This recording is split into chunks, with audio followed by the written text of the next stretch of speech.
नमस्कार दोस्तों, मेरा नाम है अंशुमन नायक और आप सभी का बहुत बहुत स्वागत है इंडियन डिफेंस न्यूज़ की डिफेंस टॉक सीरीज में,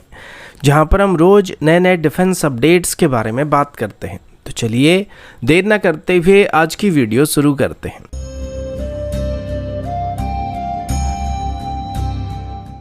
आज की पहली अपडेट टैंक इंजन को लेके है।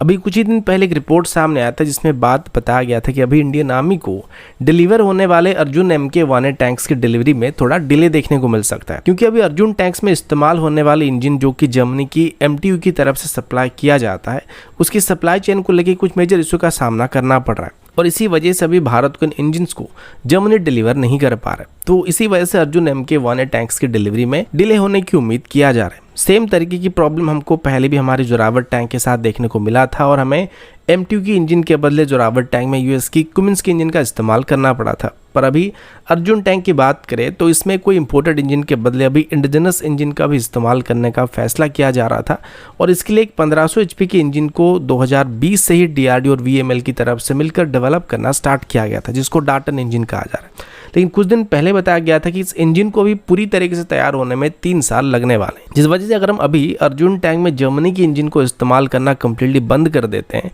तो हमें इसकी प्रोडक्शन को 2 से 3 साल डिले करना पड़ सकता है। पर अभी इसको लेकर बहुत ही अच्छी खबर सामने आई है, क्योंकि अभी VML की तरफ से बात बताया जा रहा है कि वो अभी अपनी 1500 HP या डाटन इंजन की ग्राउंड ट्रायल को कंप्लीट कर चुके हैं। इसके बाद 2025 तक इसको अर्जुन टैंक में इंटीग्रेट करके टेस्ट करने का फैसला भी किया जा रहा है और अगर सब कुछ सही रहा तो आने वाले 1 से 2 साल में इसकी सभी टेस्ट को कंप्लीट करके इंजन को मास प्रोड्यूस करने के लिए क्लियर किया जा सकता है और अर्जुन MK-1A टैंक्स में इसका इस्तेमाल करना स्टार्ट किया जा सकता है। अगला अपडेट एयर डिफेंस सिस्टम की तरफ से, और अभी अगर मैं इंडियन एयरफोर्स की सबसे बेहतरीन एयर डिफेंस सिस्टम की बात करूं तो वो S-400 सिस्टम होने वाला है और अभी भारत के पास कुल मिलाकर 3 S-400 रेजिमेंट मौजूद है और 2 बाकी जो है उसको रशिया की तरफ से आने वाले 1 से 2 साल के अंदर भारत को डिलीवर किया जाएगा।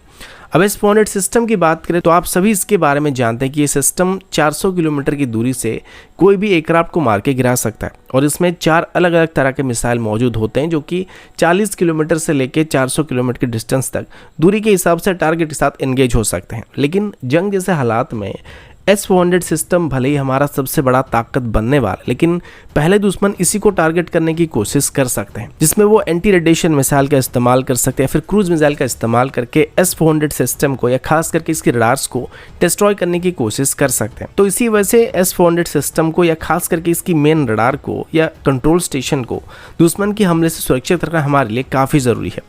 इसी वजह से अभी इंडियन एयरफोर्स की तरफ से S-400 सिस्टम के लिए एक पर्सनल एयर डिफेंस कवरेज को सेटअप करने का फैसला किया जा रहा है, यानी कि अभी S-400 सिस्टम का एक personal air defence system coverage होने वाला है, जिसमें इंडियन एयरफोर्स की तरफ से भी QRSAM को इंटीग्रेट करने की कोशिश किया जा रहा है। QRSAM अपनी क्विक डिप्लॉयमेंट और लो ऑब्जर्वेबल टारगेट को न्यूट्रलाइज करने की कैपेबिलिटी की वजह से जाना जाता है। इनिशियली इसको इंडियन आर्मी के लिए डेवलप किया गया था, जो कि आर्मी की अलग अलग यूनिट्स को एक मोबाइल एयर डिफेंस कवरेज को प्रोवाइड करने का काम करने वाला था। पर अभी इंडियन एयरफोर्स की तरफ से इसको S-400 सिस्टम की सुरक्षा के लिए डिप्लॉय करने का प्लान किया जा रहा है और अगर जंग जैसे हालात में दुश्मन हमारी S-400 साइट पर एंटी रेडिएशन मिसाइल से हमला करता है, क्रूज मिसाइल से हमला करता है या फिर लॉन्ग रेंज रॉकेट से भी हमला करता है तो उनको QRSAM डिस्ट्रॉय कर सकते हैं। यानी कि अगर हमारी S-400 सिस्टम के ऊपर दुश्मन की तरफ से हमला किया जाता है तो उसको काउंटर करने के लिए अभी S-400 सिस्टम को कुछ करने की जरूरत नहीं है, बल्कि उसके लिए हम सेपरेट एयर डिफेंस सिस्टम को डिप्लॉय करने वाला है, जिसका नाम QRSAM होने वाला है। S-400 सिस्टम हमारे लिए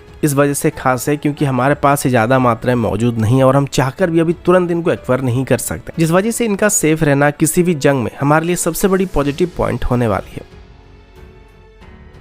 अगला अपडेट आकाश NG की तरफ से, जो कि हमारी आकाश सर्फेस मिसाइल सिस्टम का एक बेहतर वेरिएंट है। अभी रिसेंटली इसको लेकर खबर सामने आया था कि ब्राजील की तरफ से भी आकाश NG को खरीदने के लिए भारत के साथ बातचीत किया जा रहा है, लेकिन वो आकाश NG के साथ अपनी कुछ इंडिजिनस रडार सिस्टम को इंटीग्रेट करना चाहते थे, लेकिन इस बात को DRDO की तरफ से इनिशियली मना कर दिया गया था। इसके बावजूद भी अभी पता चला कि ब्राज़ील की तरफ से अभी आकाश NG को खरीदने का फैसला किया जा रहा है और वो इसको लेके भारत के साथ एक गवर्नमेंट टू गवर्नमेंट डील को साइन करना चाहते हैं। ब्राज़ील की तरफ से अभी मेनली एक मीडियम रेंज की सरफेस मिसाइल सिस्टम को खरीदने की कोशिश किया जा रहा है, जिसमें पहले वो चाइना की ड्रैगन 50 सरफेस मिसाइल सिस्टम को इवेल्युएट कर चुके थे और अभी वो आकाश एनजी को इवेल्युएट कर रहे हैं। और खास करके आकाश एनजी को इवेल्युएट करने के बाद वो इसमें ज़्यादा इंटरेस्टेड दिखाई पड़ रहे हैं। भारत इलेक्ट्रॉनिक्स लिमिटेड, जो कि मेनली आकाश एनजी का मैन्युफैक्चर्स होने वाला है, उनकी तरफ से बात बताया जा रहा है कि वो कॉन्फिडेंट है कि ब्राज़ील की तरफ से भी आकाश एनजी को खरीदा जाएगा। लेकिन अगर ब्राज़ील की तरफ से इसको खरीदा जाता भी है तो इसमें कोई एक्स्ट्रा मॉडिफिकेशन नहीं किया जाएगा, यानी कि मेजर मॉडिफिकेशन नहीं किया जाएगा। हो सकता है ब्राज़ील की रिक्वायरमेंट के हिसाब से इसमें कुछ छोटे मोटे चेंजेस या मॉडिफिकेशन किया जाएगा, लेकिन कोई भी मेजर पार्ट को इसमें चेंज नहीं किया जाएगा। और इसके बाद वीएल की तरफ से ब्राज़ील को इन सरफेस मिसाइल सिस्टम की आफ्टर सेल्स और सर्विस को उन्हीं की कंट्री में प्रोवाइड किया जाएगा। तो दोस्तों अभी के लिए इतना ही, मिलता हूँ आपसे अगले वीडियो में, तब तक के लिए जय हिंद, वंदे मातरम।